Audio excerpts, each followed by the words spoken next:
Welcome জানিয়ে আমি পাপড়ি আবারও চলে আসলাম আপনাদের মাঝে। একটু শরীর খারাপ আর একটু ব্যস্ত থাকার কারণে গতকাল কিন্তু ভিডিওটা আপলোড করতে পারিনি এবং কারো ভিডিও আমি দেখতেও পারিনি। অনেক মিস করছিলাম আপনাদের। তো যাই হোক, আজকের ভিডিওটা আশা করব পুরোটাই কন্টিনিউ করবেন সবাই। আশা করব ভালো লাগবে ভিডিওটা। তো এটা কিন্তু একদিন আগের ভিডিও, সকালবেলা একটুখানি করেছিলাম, তারপরে আর কোনো ভিডিও শ্যুট আমি নিতে পারিনি, কারণ ওই যে একটু শরীর খারাপ ছিল, আমি শুয়েও ছিলাম, আবার গতকাল একটু ব্যস্তও ছিলাম। তো রাত্রে বাসনকোসন মাজা ছিল, সেগুলো একটু গুছিয়ে নিলাম। আর ডিম সেদ্ধ করেছিলাম, কারণ স্কুলে যাওয়ার আগে আমি একটু ডিম সেদ্ধ খেয়ে যাই, তারপরে চা খাই। চাটা বসিয়ে দিয়ে এই যে মা মেয়ের জন্য ডিমটা রেডি করে নিলাম। একটু বিট লবণটা খেতে ভালো লাগে, তো মেয়েকে একটা দিয়ে আসলাম আর আমি একটা খেলাম। খেয়ে যে মেশিনে কাপড়গুলো দিয়ে রেখে যাব, স্কুল থেকে এসে এগুলো আবার সরিয়ে দিব। তো চা করতে গেলাম, গিয়ে দেখলাম দুধ নেই, চাটা ঢেলেও নিয়ে আসছি।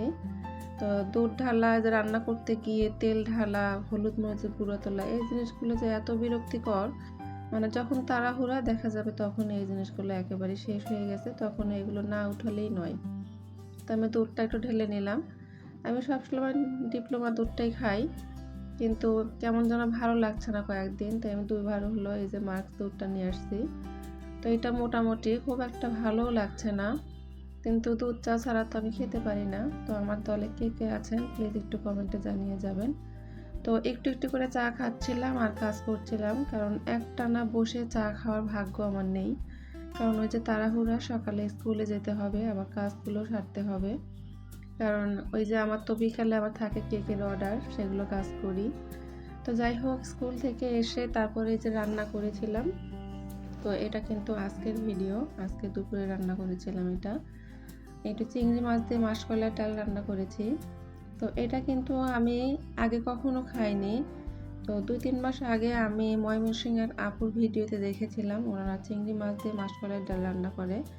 আমরা বগুড়া বা সিরাজগঞ্জের মানুষ কিন্তু টাকি মাছ দিয়ে এই মাসকলাইয়ের ডাল রান্না খাই।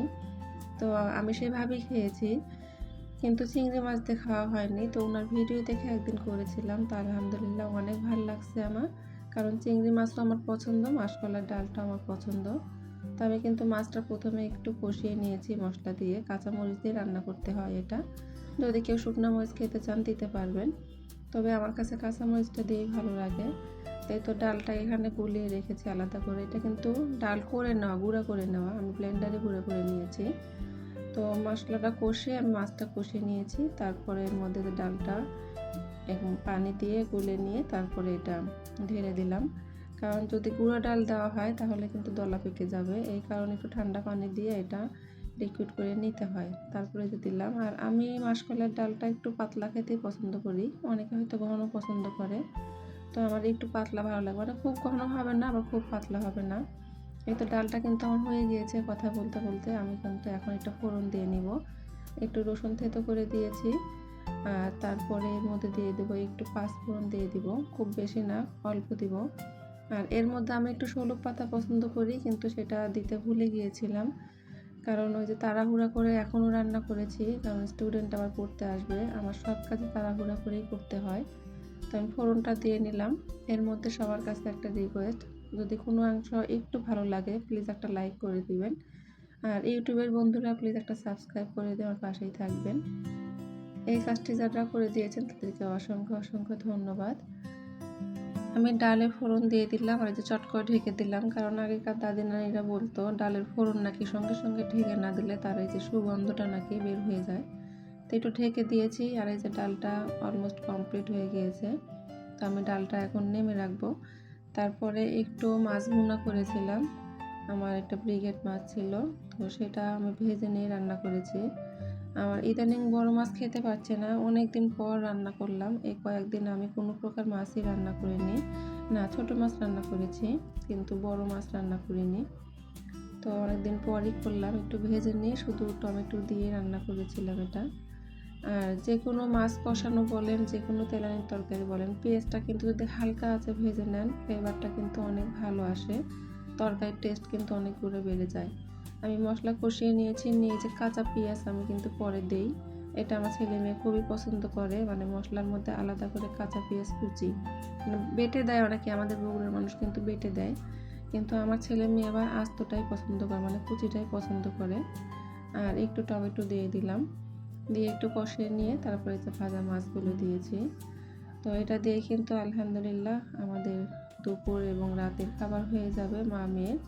তো মশলা দিয়ে মাছটা কষিয়ে নিয়েছি, যে এটাও কিন্তু হয়ে গিয়েছে। আমি কিন্তু আর রেসিপি শেয়ার করিনি সেইভাবে দুটো রান্নারই।